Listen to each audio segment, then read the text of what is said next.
Roket Palestina makin top, militer Israel auto keder.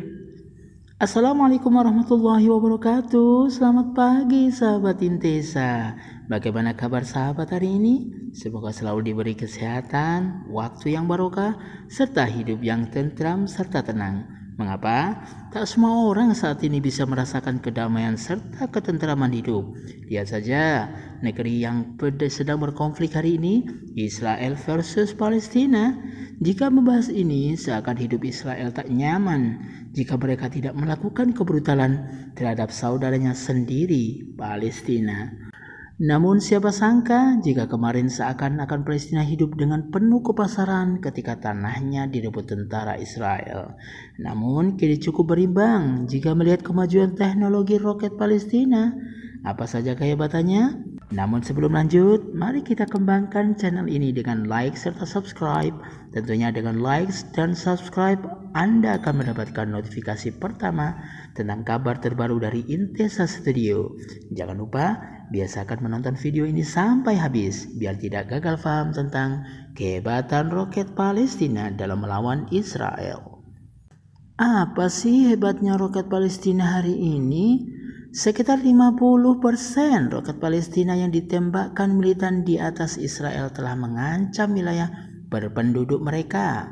Saat ini daya serang roket Palestina mengalami peningkatan dari 22% pada 2012 dan 18% pada tahun 2014. Militan Gaza telah meluncurkan perang roket dengan nama Sandi Operasi Pedang Yerusalem terhadap Israel dengan meluncurkan tembakan simbolis ke Yerusalem serta serangan yang lebih besar ke berbagai tempat lain. Sementara itu, operasi penjaga tembok Israel menanggapi dengan pencegat kubah besi di dalam negeri dan serangan udara atas Gaza. Bagi Michael Armstrong dari Asia Times yang telah meneliti sistem pertahanan rudal Israel selama beberapa tahun, situasi awalnya tampak seperti pengulangan konflik tahun 2014 yang memamerkan pertahanan canggih Israel. Namun, para militan di Gaza telah meningkatkan teknologi dan taktik roket mereka. Hal itu mengingatkan ke tahun 2008 ketika Israel lebih rentan terhadap roket dan melancarkan serangan militer selama 3 minggu di Gaza. Menurut pasukan pertahanan Israel, IDF, sekitar 3.100 roket telah ditembakkan dari Gaza. Jumlahnya kira-kira sebanyak selama pertempuran 7 pekan tahun 2014. Semua jumlah roket dalam artikel Asia Times kali ini dilaporkan oleh pasukan pertahanan Israel atau Badan Keamanan Israel. Tetapi tidak ada cara untuk memverifikasi sebagian besar dari data tersebut secara independen. Laporan berita Israel menyebutkan serangan Hamas telah menyebabkan kematian 10 warga sipil dan lebih dari 564 orang luka-luka. Sementara itu, tindakan balasan Israel telah menewaskan hampir 200 warga Palestina serta mengakibatkan serangkaian adegan pembantaian dan kehancuran. Jumlah korban meningkat begitu cepat karena militan Gaza telah meningkatkan jumlah roket dan penggunaannya. Peningkatan kemampuan roket Gaza. Perubahan paling mencolok tahun ini adalah jumlah serangan yang lebih besar. Asia Times melaporkan, militan Gaza menembakkan 470 roket selama 24 jam pertama dan meluncurkan rata-rata 408 roket per hari. Angka itu telah mengalahkan jumlah maksimum serangan dalam satu hari di angka 316 tahun 2012 dan 192 pada tahun 2014. Penembakan serangan Gaza juga lebih terkoordinasi. Alih-alih meluncurkan banyak serangan kecil yang tersebar sepanjang hari, mereka telah meluncurkan tembakan yang lebih besar hingga 137 roket dalam waktu 5 menit. Jumlah itu jauh lebih ditingkatkan meskipun masih jauh lebih sedikit dan lambat daripada unit artileri tentara biasa. Akurasinya juga telah meningkat. Sekitar 50% roket yang tiba di Israel telah mengancam wilayah berpenduduk. Angka tersebut naik dari 22% pada tahun 2014 dan 18% pada tahun 2014. Lebih sedikit roket mendarat di ladang kosong setelah meleset dari target. Roket yang berukuran lebih besar dan berjarak lebih jauh juga lebih umum sekarang. Selama konflik sebelumnya, kota-kota selatan Israel mengalami sebagian besar serangan. Kali ini Tel Aviv di Israel Tengah, lebih dari 55 km dari perbatasan Gaza, secara rutin menjadi sasaran. Namun, daya keandalan roket telah menurun, sekitar 15% gagal ditembakkan selama peluncuran dibandingkan kegagalan di bawah 10% selama berbagai konflik sebelumnya. Dampak yang menghancurkan. Teknologi dan taktik yang ditingkatkan membuat serangan menjadi jauh lebih merusak. Perhitungan Michael Armstrong dari Asia Time menunjukkan setidaknya 134 roket menghantam wilayah berpenduduk. Selama 4 hari pertama, eskalasi konflik kali ini, 1 orang Israel tewas untuk sekitar 206 roket yang mencapai negara itu. Angka tersebut mendekati tingkat 1 orang tewas per 204 serangan roket tahun 2008.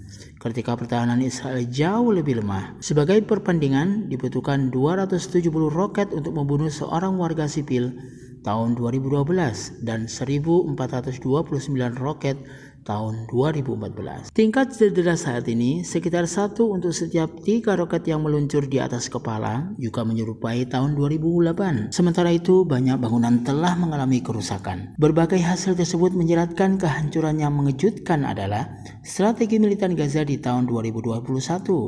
Sebagai perbandingan, operasi militan tahun 2014 sebagian besar menunjukkan dampak ekonomi.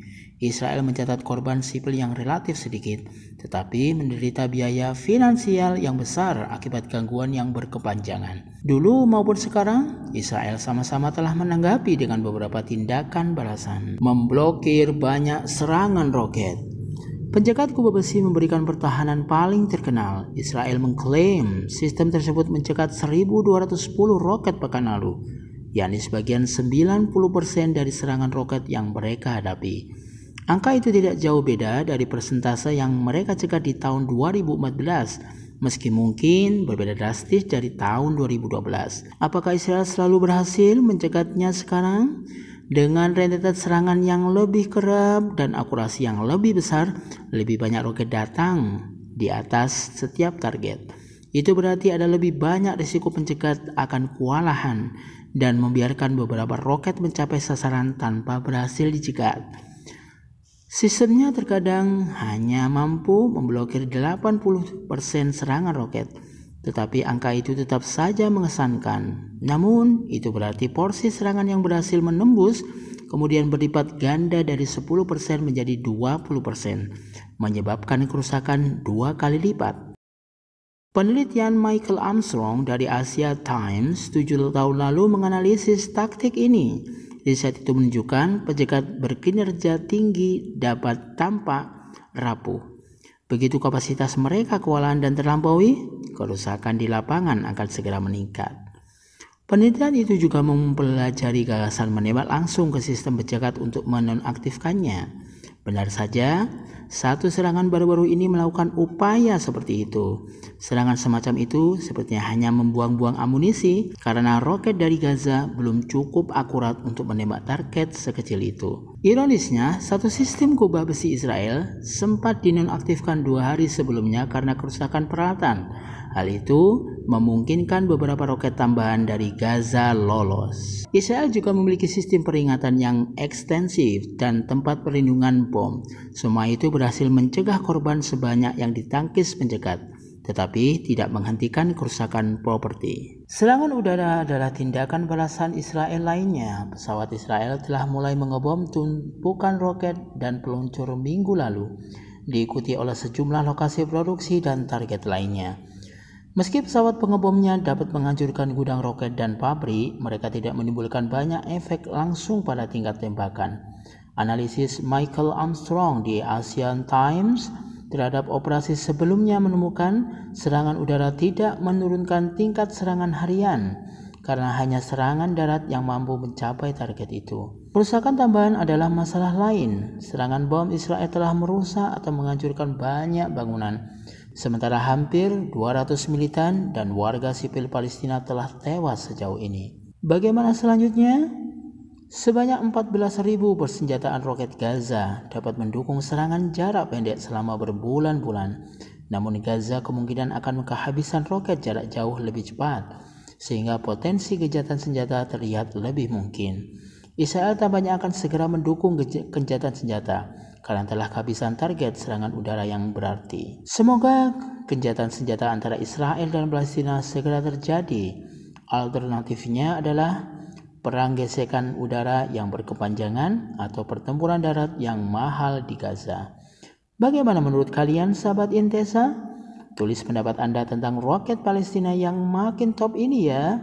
Pastinya sahabat punya pendapat tersendiri dengan senjata andalan negara Palestina ini. Dan sampai jumpa di video menarik lainnya tentang senjata-senjata yang paling canggih di dunia militer, khususnya dengan konflik perang yang tak kunjung habis antara Israel dan Palestina. Wassalamualaikum warahmatullahi wabarakatuh.